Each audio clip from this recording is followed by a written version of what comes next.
Bismillahirrahmanirrahim. Alhamdulillahilladzi bi ni'matihi tatimmus shalihat wa bi dzikril ulama tatanazzalatir rahmat. Wassalatu wassalamu ala sayyidina wa maulana Muhammadin Allahumma shalli ala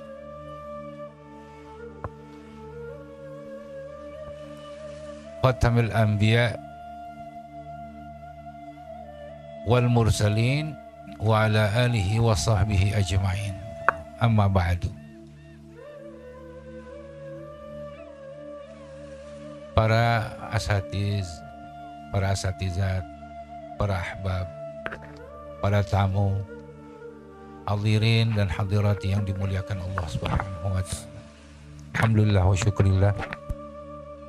Malam hari ini kita sangat berbahagia tentunya bisa berijtima di tempat yang mulia ini guna kita memperingati haul ya, guru kita zikra wafat Syekhina Syekh Muhammad Yasin ibn Muhammad Salfadan Al-Makki yang dijuluki oleh para alim ulama di kalangan muhaddithin dan juga orang ulama ahli ad-dirayah wa riwayah sebagai musnidul asr dan juga sebagai musnidud dunia. Syekh Muhammad Yasin adalah sosok yang sederhana dengan kapasitas ilmunya yang melebihi ya, di atas rata-rata para muasirnya ketika itu. Beliau orang yang sangat mastur, sangat nggak terlihat ya, sehingga ada para guru-guru besar yang diantaranya saya punya guru itu pengarang yang cukup handal, yaitu Syekh Muhammad Amin ibn Abdullah Al-Habashi ya, Al-Harari. Malam Jumat yang biasanya beliau itu ba'dal maghrib ya, tidak pernah keluar dari masjid. Setelah dia mengajar, saya waktu itu baca kitab Al-Muwatta dan kitab Syarah Ibnu Aqil, kemudian Syarah Maqsud dengan beliau. Satu saat ketika malam Jumat itu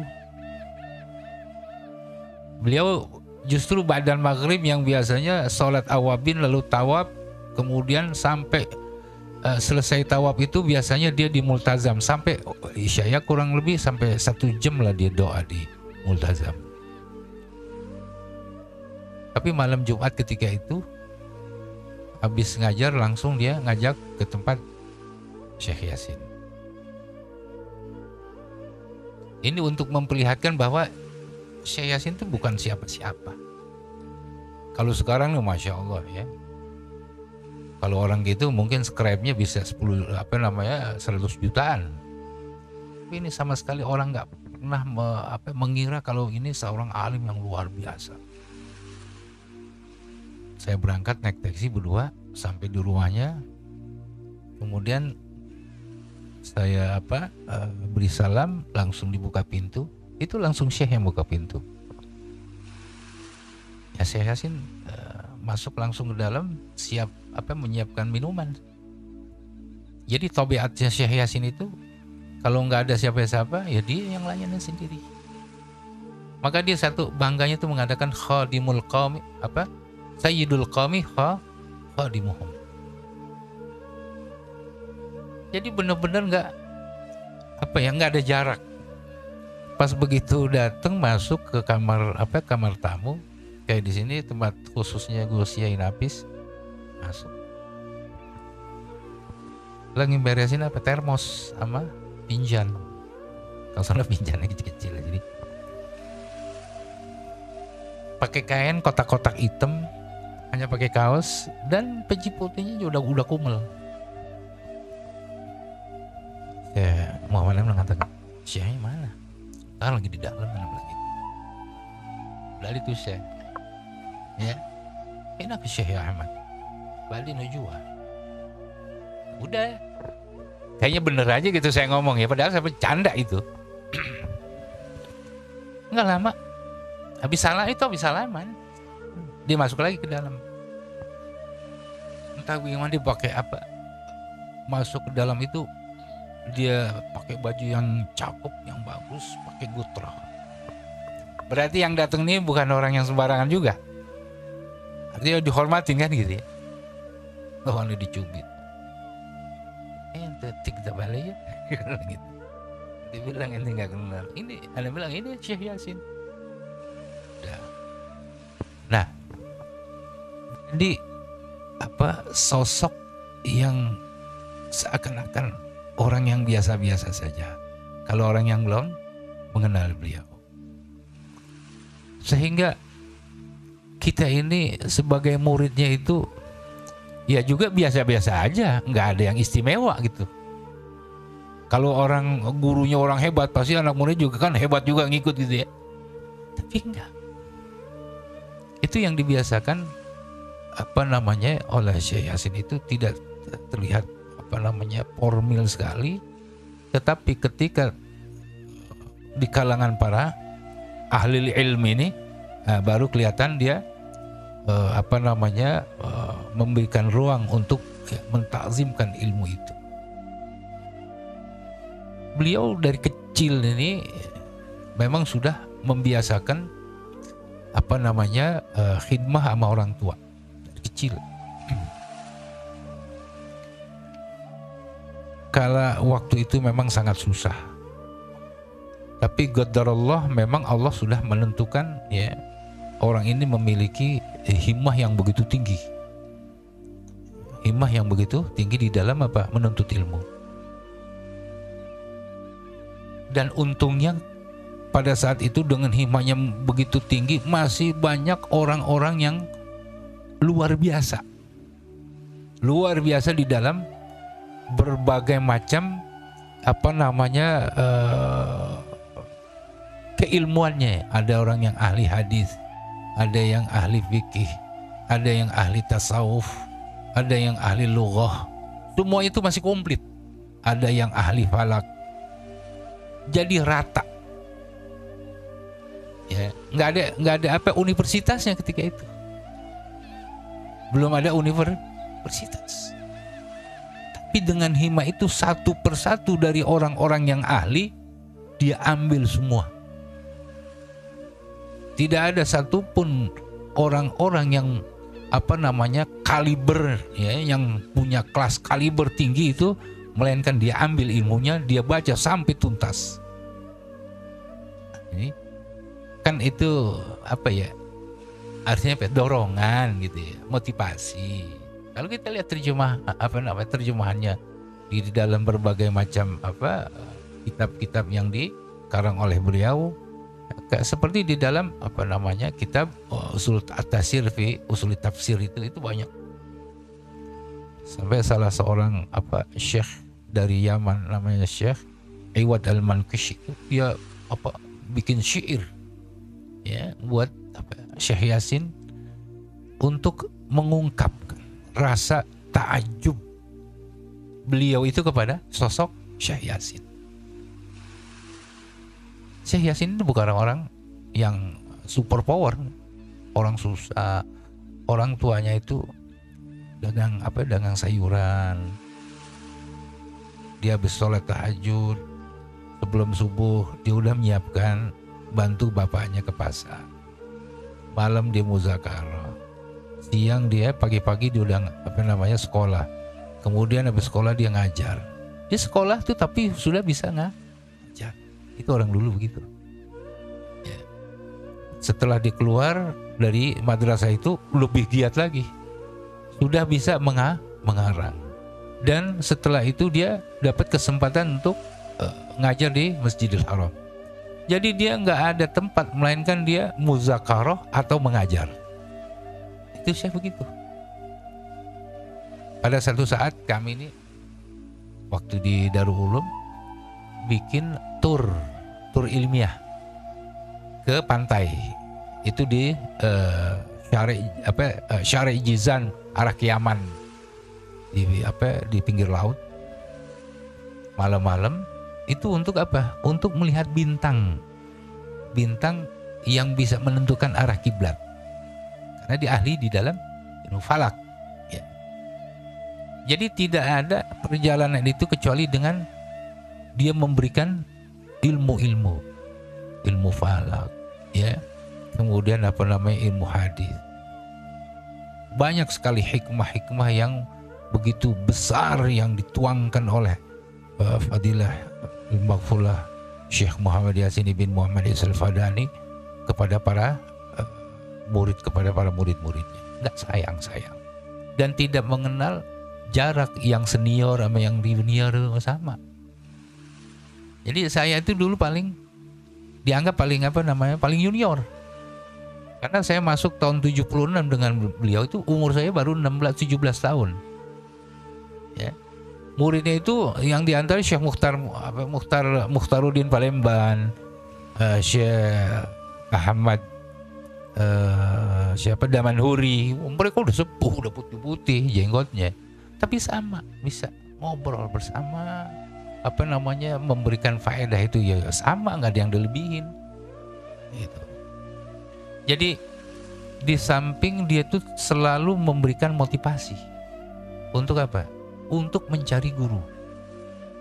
Saya belajar dengan para masyayikh, bahkan dengan gurunya sendiri saya masih belajar. Saya Ki Zakwan, Dr. Yahya Ghothani itu ngaji dengan gurunya Syekh Yasin, dia yang nunjukin. Kalau kita mungkin mengatakan jangan, ntar lu sama gua. Ya, tapi dibuka pintu. Siapa itu? Syekh Ibrahim Ibn Daud Fatwani. Itu gurunya Syekh. Ya, gurunya Kiai Musyaddad Garut. Ya, itu dia yang tunjukin. Kamu ke sana baca. Terus ada lagi yang sama-sama muasirnya, yaitu Syekh Utsman Ibn Said Tungkal. Dia itu yang nunjukin. Mereka tuh udah muammar, lebih tua dari Syekh Yasin. Syekh Zakaria Bila. Ya. Itu masih masih sempat dia memberikan pandangan-pandangan tentang para guru-guru nih. Kamu harus ini bacanya anu, kamu kesini bacanya anu gitu. Karena memang dia mengerti bidang-bidangnya. Saya baca tafsir Jalalain dengan Syekh Ibrahim Fatwani, karena Syekh Yasin pun baca kitab tafsir Jalalain. Ya. Kemudian Jawaharatul Tauhid dibaca juga. Jadi apa yang dibaca sebaiknya kamu baca ini. Itu kan diarahin namanya itu. Ya. Jadi guru melihat kapasitas anak muridnya seperti ini, kamu baca dengan beliau, dengan fulan. Terakhir itulah Syekh Muhammad Amin ibn Abdullah Harari itu, yang guru saya yang terakhir, dia yang mengarahkan kamu baca ilmu-ilmu alat. Karena Syekh Yasin menjulukan kepada si Syekh Muhammad Amin Al-Harari itu sebagai si bawahi al-asr. Karena terlalu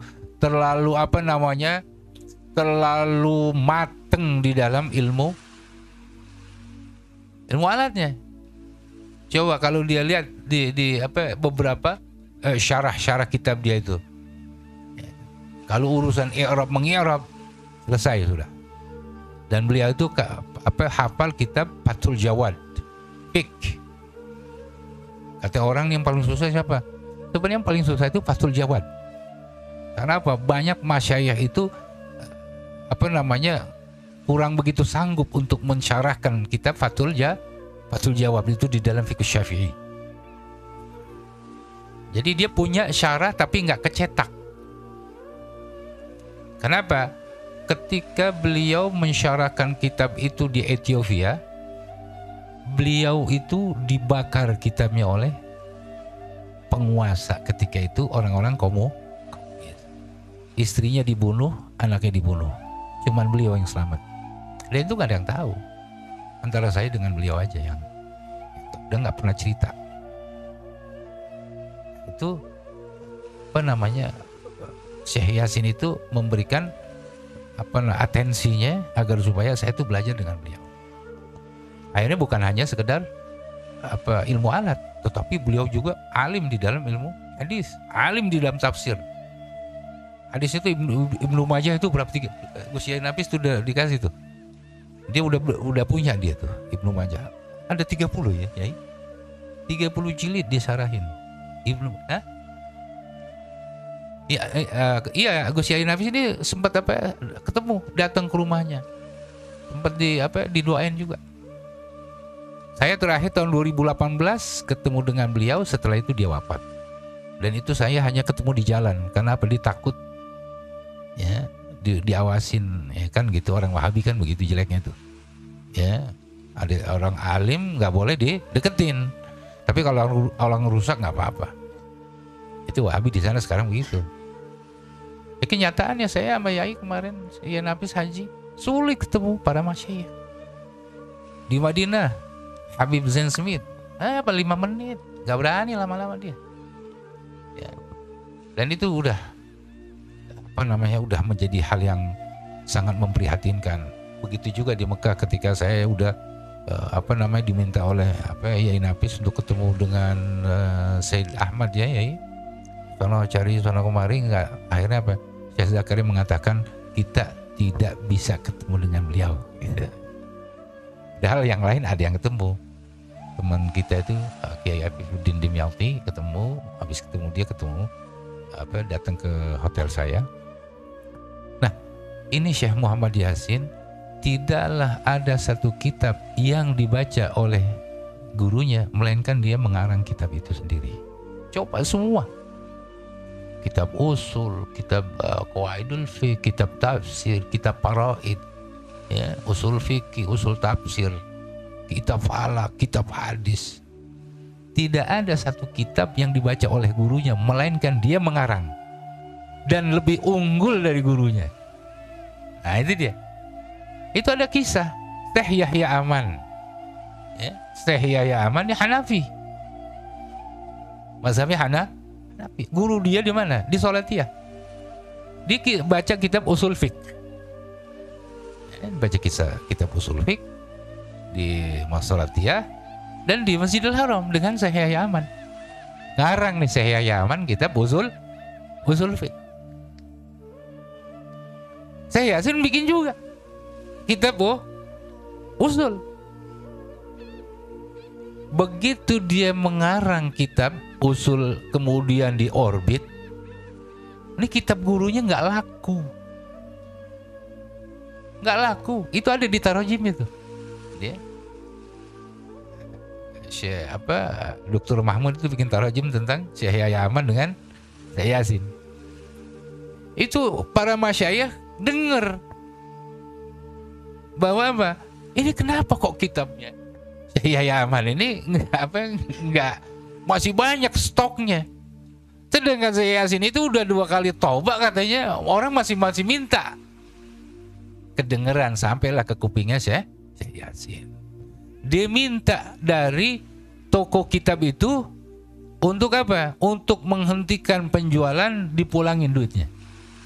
Biarin kitab gurunya aja dulu habisin. Sampai begitu. Ya. Padahal dia masih muda, waktu itu masih muda. Syekh Aman itu udah senior. Ini kan terlihat gitu ya, betapa potensi ilmu, kekuatan IQ-nya itu di atas rata-rata.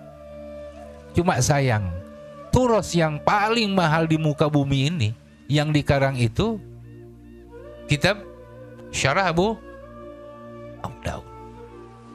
Syarah Abu Daud ini hilang ya, dari 20 jilid. Tidak ada saya lihat karangan yang begitu besar, karena manhaj teologinya siapa? Syekh Yasin itu kalau dia mengarang satu kitab itu semua fak masuk ke situ. Coba baca kitab Qawaidul Fiqh punya dia, ya, Fawaidul Janiyah. Ya, dia itu bisa memberikan kemudahan di dalam pemahaman daripada kalimat-kalimat yang susah dipahami. Dia buka itu. Jadi itulah kalau orang pintar kan biasa gitu ya. Ulama itu mempermudah sesuatu yang sulit. Kalau pejabat katanya mempersulit yang mudah.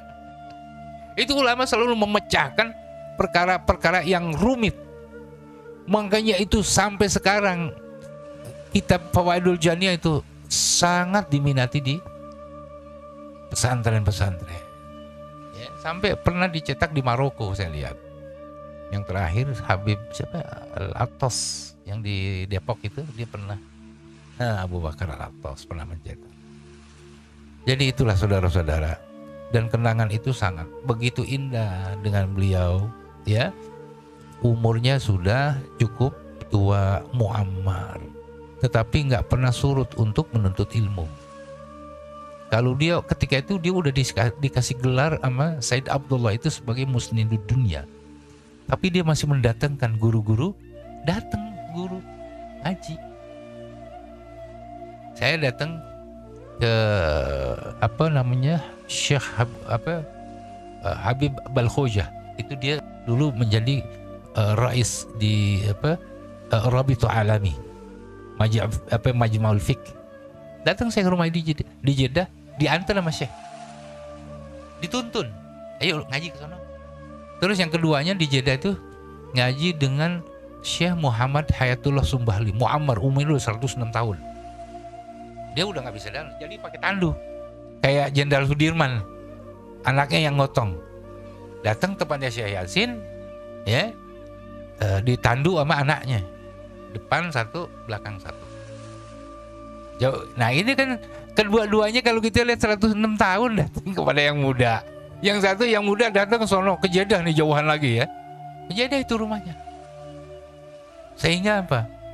Kita itu kadang-kadang bingung gitu ya. Ini orang setinggi ini, tetapi masya Allah dengan kalau sanad nggak kalah, Syekh Yasin nggak kalah sama Syekh Muhammad Hayatullah. Tapi penghormatan ilmu sama ulama.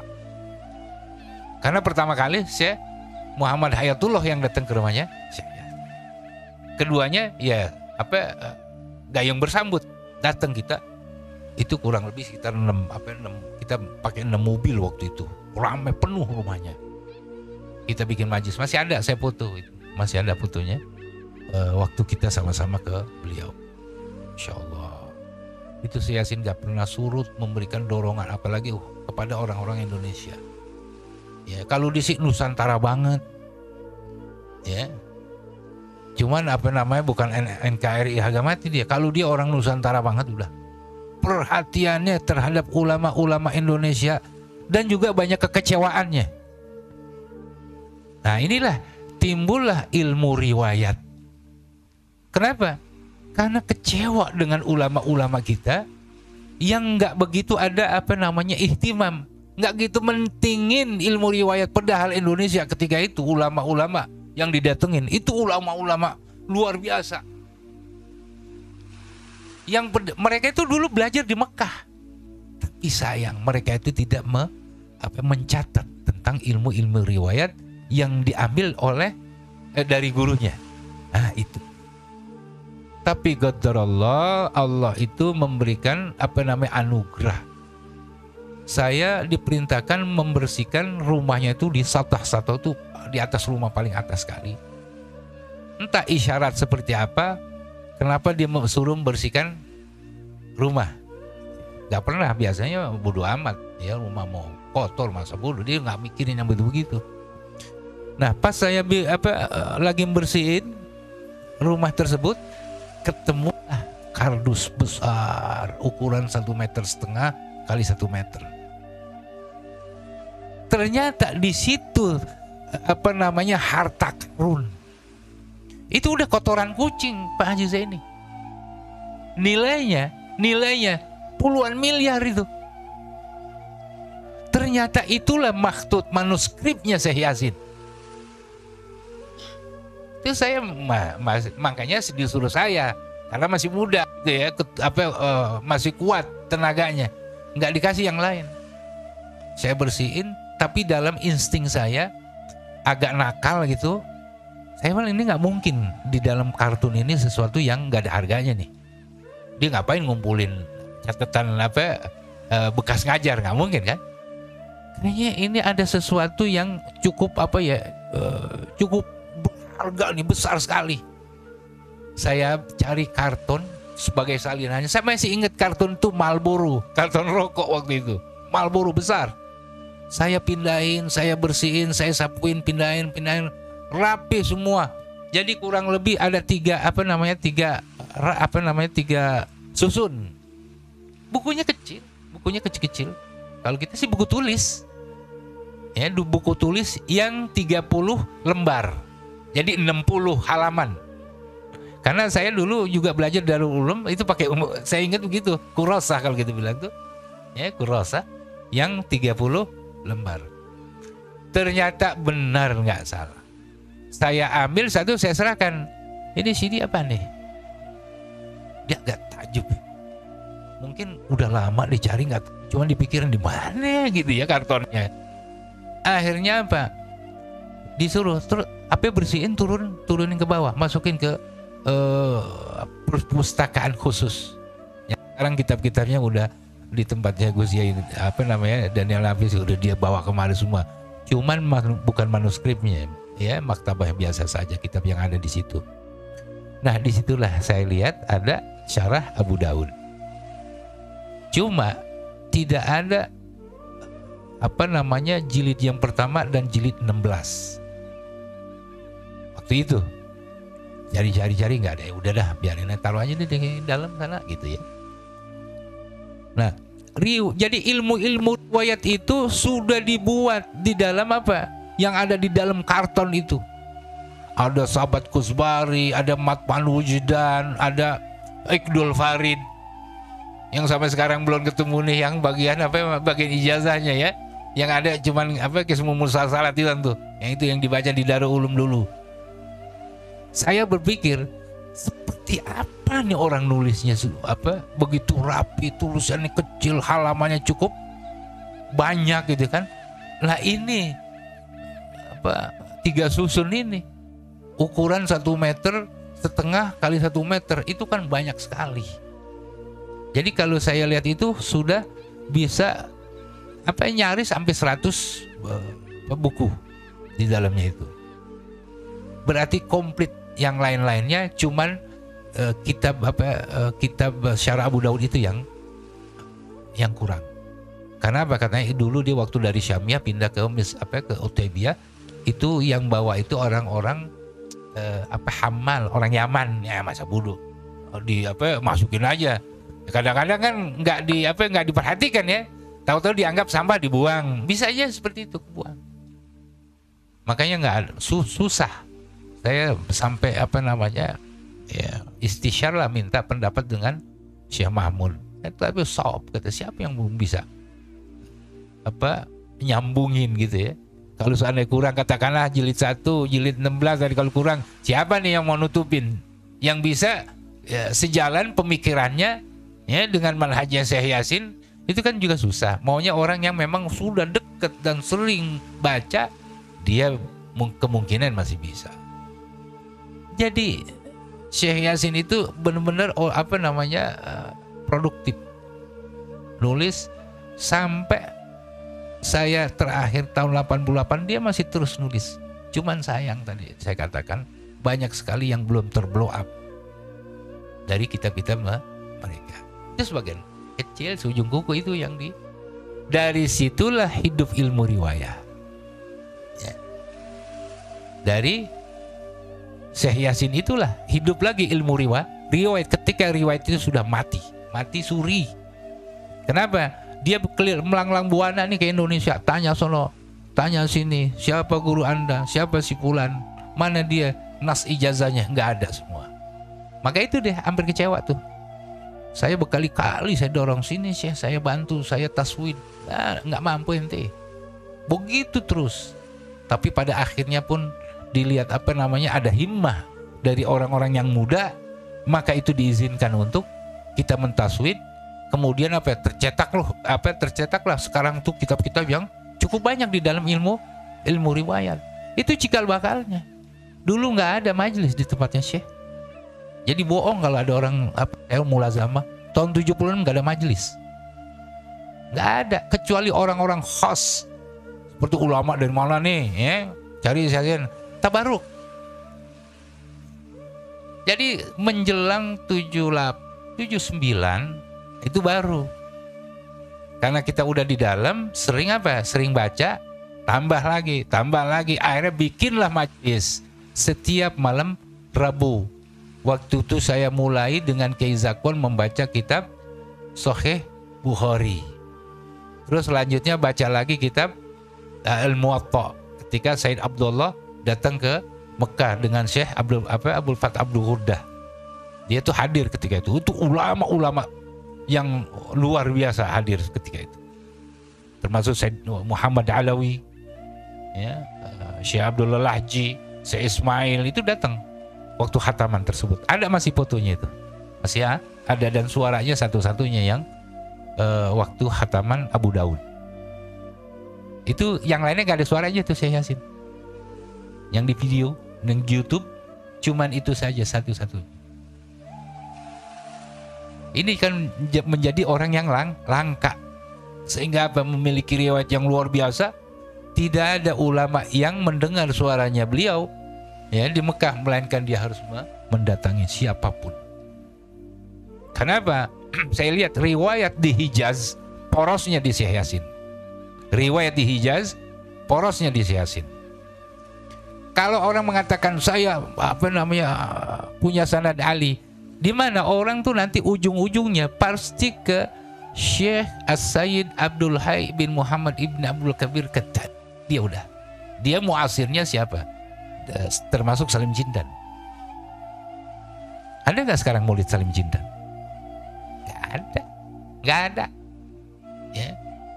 Jadi kita bisa ukur tuh. Saya ngambil dari dia. Anaknya masih hidup, namanya Sayyid Abdul Rahman ibn Abdul Hayy bin Muhammad ibn Abdul Kabir Al-Katani. Itu anaknya masih. Artinya apa? Kalau kita nih, berarti kan masih setara. Kenapa? Karena mengalami Syekh Yasin. Jadi susah ngelebihin dia, itu susah. Semua mau ke Yaman pun begitu juga, pasti harus melalui dia. Ketika si Abdul ada salah seorang gurunya dari Bani Ahdal tuh, dia Muammar, tapi jarang yang mendapatkan riwayat dari Bani Ahdal tadi, di antara salah satu gurunya Syekh Yasin. Disitulah himmah Syekh Yasin yang kita lihat cikal bakal hidupnya riwayat sekarang. Nggak ada orang ngaji. Said Muhammad, saya ngaji setiap asar. Setiap ba'da asar saya hadir di majelisnya si Said Muhammad ibn Alawi. Dan dia sering datang ke tempatnya Syekh Yasin. Cuman datangnya itu pribadi. Nggak ada yang tahu, datang malam baca ya tentang tarojim. Dia kan bikin tarojim ayahnya tuh. Itu Syekh Yasin yang dorong. Syekh Yasin yang dorong. Nih saya punya perpustakaan, apabila ente perluin setiap saat masuk 24 jam buat ente. Yang perlu ente mau ambil sana. Itu Syekh Yasin itu kalau dorong orang tuh habis-habisan udah. Disupport habis-habisan. Ternyata memang jadi tuh kitab, ya kan? Yang tarojim abahnya tuh. Si Alawi, Said Alawi. Itu saudara. Jadi nyari sosok kayak begitu tuh gimana ya, cari guru yang kayak begitu ya, yang memberikan istilahnya zohiran wa batinan. Saya nggak kerja, saya tinggal sama Syekh itu. Ya nggak kesempet kerja udah. Pasti kalau saya kerja dipecat. Itu udah pasti konsekuensinya. Dulu bulan maktab masih mutawif. Nah terakhir tuh baru ada muasasah. Ya namanya ngapain musim haji nih, kalau nggak kerja nggak punya duit kan. Tapi nggak bakalan awet. Paling juga 2 minggu udah pecat udah. Malas loh, gitu kan? Ya bagaimana kita nggak mau masuk kalau kita lihat ulama, kita sambangin ulama kan, jadi nggak kerja kan? Ya udah besok dikasih ini gue bayar aja tuh 500 rial, udah lu jangan kerja gitu ya sama orang-orang sono. Ya udah nggak apa-apa. Tapi saya sih tahu. Ya, lu pasti lagi susah lu. Gitu ya. Ya udah duduk aja sini. Jadi kalau dia tuh Syekh Yasin apa namanya unlimited. Nggak punya kartu apa visa tapi unlimited gitu. Itu doang bedanya. Itu orang yang deket sama dia tuh pasti mengerti lah. Jadi saya itu benar-benar terasa apa namanya diayomi dengan beliau. Jadi ada 3 memang nih yang kolega saya tuh yang memang serumah. Ki Zakwan, saya, Ahmad Dusturi, Allah yarham. Ya kita doakan Ki Zakwan mudah-mudahan panjang umurnya. Dia diangkat penyakitnya sehingga nanti kita juga bisa berkhidmah. Jadi di Betawi ini yang mulazamah yang terakhir beliau. Yang sangat intens sekali, nyaris 24 jam. Pokoknya saya Yasin melek baca, saya Yasin melek baca. Dan saya Yasin nggak ada kata jangan dulu, enggak. Baca. Udah ngantuk banget. Baca. Ya. Dan orang yang nggak mengenal lelah, kalau dia bicara dengan ilmu, kapan aja dia ngajar, siapa saja yang minta istifadah, nggak pernah ditutup pintunya. Ayo istifadah. Ya, wah itu dah. Makanya dari situlah ilmu riwayat sekarang terpelihara. Maka ada 8 orang ketika itu yang diberikan wasiat oleh beliau sebelum saya balik. Itu ada 8 orang, ya semuanya nih sudah nyaris sudah. Ada banyak wafat. Ya, siapa namanya Ki Abror, Dahlan, Sya'roni. Udah nggak ada tuh 2-nya di Kalimantan. Ya, Husni Tamrin, nah udah meninggal juga. Kemudian Dusturi meninggal juga. Syafiq dari Kudus meninggal juga. Ya, dari ini tinggal 2 orang. Mudah-mudahan awetan di sini.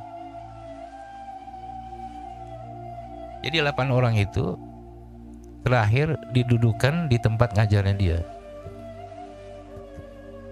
Tuh, lalu wasiatkan, Anda pulang harus hidupkan ilmu ini. Saya nggak mau peduli, mau orang pinter, mau orang alim, mau orang biasa, kasih. Ya, kasih supaya terjaga. Karena ilmu riwayat itu nggak perlu orang pinter. Ya. Jadi kita ini bisa bisa mengabadikan ilmu riwayat tersebut sampai pada generasi yang akan datang. Nah, itu amanah itu. Makanya saya begitu pulang, ingat Marwazi, jangan lupa wasiat. Baik, sama notat. Maka saya pulang itu nggak bawa apa-apa, bawa kitabnya saya 3 koper. Jadi nggak sempet jajan udah. Bawa kitab itu semua ilmu riwayat semua tuh, yang baru dicetak di Darul Basyair untuk dibagi-bagikan tuh ke para ulama. Tapi lucunya 3 koper itu lebih dari 60 kilo, 70 kilo. Di bandara seperak pun nggak dikenain biaya. Nggak tahu, mungkin enteng kali waktu ditimbang nggak ada isinya nih, kita setengah mati. Pas begitu pulang ya kita setengah mati nentengnya dari bandar ke taksi kan. Masya Allah, itu sangat ihtimamnya tuh Syekh. Itu terakhir tahun 88 beliau ziarah ke Indonesia sampai ketemu yang di Lombok, ke Zainuddin. Iya, Guru Pancor. Itu terakhir beliau ketemu tahun 88 untuk apa? Untuk pertemuan dan perpisahan. Karena setelah ziarah 88, 90-nya beliau wafat. Dan itu tuh ngomong dengan Guru Pancor. Saya kemari dalam rangka yang pertama untuk Tajdidul Uhud. Gitu ya, Tajdidul Uhud, dan merupakan ziarah wada. 2 tahun itu semua dia ke Banjar, dia ke Sumatera, itu udah katakan ini ziarah wada. Artinya udah selesai. Ya itu Syekh Yasin itu begitu, apa adanya kalau ngomong. Dan beliau inilah yang mengangkat ulama Nusantara sebenarnya di dalam ilmu riwayat beliau. Kita punya guru orang Padang, ini kan Padang tuh, ya. Kemudian rasa nasionalisnya begitu dalam sekali. Rasa nasionalisnya begitu dalam. Sangat memperhatikan kepada ulama-ulama, khususnya orang-orang NU. Sumbangsinya banyak. Itu dia cerita ketika juga ketemu dengan Kiai Hasyim Asy'ari. Cuman orangnya nggak memblow up. Ini dia susah. Sama Gus Yai. Dia nggak memblow up. Tapi dicerita banyak masukan-masukan yang diberikan untuk apa? Untuk pengembangan ilmu di Indonesia dan juga kaderisasi para duat dan ulama. Terakhir dia punya cita-cita untuk membuat namanya Majelis Qada'il A'la. Ya setara MA lah ya. Majelis Qada'il A'la itu ketika Menteri Pak Bustanil Arifin itu sama-sama sama saya makan. Ya, keluarganya Pak Harto Tutut. Dulu nggak ada selfie. Kalau selfie saya udah. Nih saya orang cendana ini. Itu doang. Dulu belum ada ya, untung gitu ya. Beliau mengatakan coba disampaikan oleh Presiden agar supaya di Indonesia diberikan kesempatan kepada para ulama ya membuat satu majelis namanya Majelis Qada'il A'la. Itu urusan-urusan agama di situ. Jadi kan lebih kuat daripada MUI. Karena apa Kak? Ya kalau MA kan memberikan satu keputusan sifatnya kan yang ingkrah gitu ya. Kalau MUI kan mau mengikutin boleh gak boleh. Sifatnya nggak mengikat. Karena fatwa dia minta yang lebih tinggi. Ya kalau Qada'il A'la itu kan udah Mahkamah Agung berarti dia udah nggak ada yang bisa ya mengkerdilkan keputusan itu. Tajam sebenarnya. Saya masih ingat yang dicalonkan ketika itu Kiai Sahal Mahfuz.